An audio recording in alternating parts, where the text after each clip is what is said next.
there's a good reason why people are skeptical. There's a good reason why people don't trust our elections, rightfully so. And everyone I talk to feels like Donald Trump would win by a landslide if they don't steal the election. Representative Marjorie Taylor Greene is getting out ahead of the 2024 election results, sowing the same doubt and mistrust in our elections that the base responded so vehemently to during the 2020 election cycle. She's already claiming victory for Donald Trump because of these key factors. The betting market is going hard for Donald Trump. You've got everyone you talk to from every business sector is saying Trump is going to win. You talk about signs in people's yards. There are Trump signs all over this country in people's yards. So just to recap, Marge is asserting that Trump will win in a, quote, landslide because the betting market has Trump ahead. Business people across sectors agree that he will win. And of course, who could forget the amount of yard signs in people's yards? But that's not all. Marge also claimed during this appearance with the bankrupt monster Alex Jones that she will be investigating Dominion voting machines in Georgia after a voter posted this message on Facebook. It's about an error on their ballot that was immediately corrected by election officials.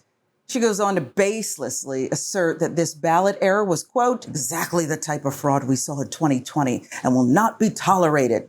MTG is savvy enough to know that she has to message against the onslaught of media coverage surrounding the presidential election to, well, make sure the MAGA base doesn't see things like this and this. Here is sort of flatlining and modestly declining, and Donald Trump modestly rising. And as a result, we're seeing a 50-50 election, coin toss. There literally is not a single state in those latter two aggregates in which anybody is ahead by 2% or more, and 16 out of the if you take a look at all of 21 instances of data that you get from the aggregators, 3 aggregator polls times 7 battleground states, 21 total data points, 16 of them are separated by less than 1%. So it's a nail biter and will be right to the end, I think. Former George W. Bush staffer and Fox News stooge Karl Rove gave an uncharacteristically muted take on the current state of the presidential race,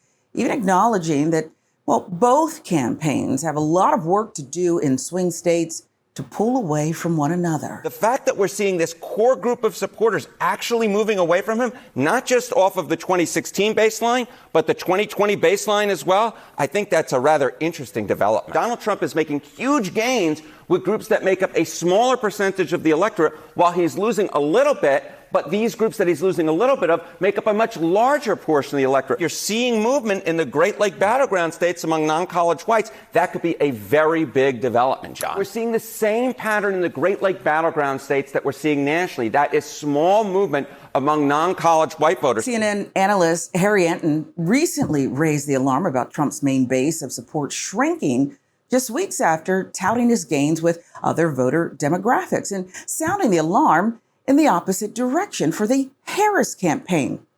But if this is all you tuned into, you'd have a drastically different perception of the electorate. It's interesting how the national media just uses polling data to create narratives that draw people in.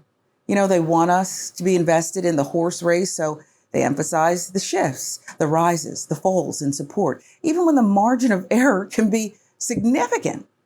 This keeps people hooked, but it also distorts reality. Polling is not as predictive as the media would have us believe. It's more about creating drama than giving us an accurate picture of where things stand. Is it the reverse of 2016 where the Harris voters are the shy voters and aren't communicating to polls or publicly? No, nobody really knows. From all indications, most of the money coming into polling market is foreign money. So I don't think it's an indication of anything. For those who effectively sign his petition and register to vote? I mean, it's innovative and it's desperate. You know, you only do that because you think you have to, but, you know, using a sweepstakes is not a bad idea. Whether or not it'll work is a whole nother thing. It just as easily could backfire. Mark Cuban made some interesting points about how elections are increasingly driven by polarization and how both sides of the political spectrum are amplifying that division.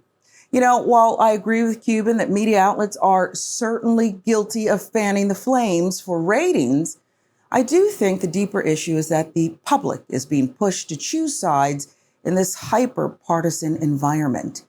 Cuban also, well, touches on the influence of big tech, particularly figures like Elon Musk. And he's right to point out how social media magnifies these divides and influences election results in ways we couldn't have imagined a decade ago. The Musk sweepstakes is a great example of how billionaires are essentially playing with the fabric of democracy.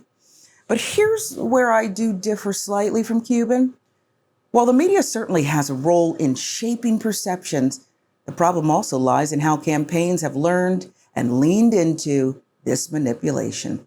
Politicians and their teams know how to craft sound bites and narratives designed to make it to prime time. And with that, elections stop being about the issues and become about who can control the message better.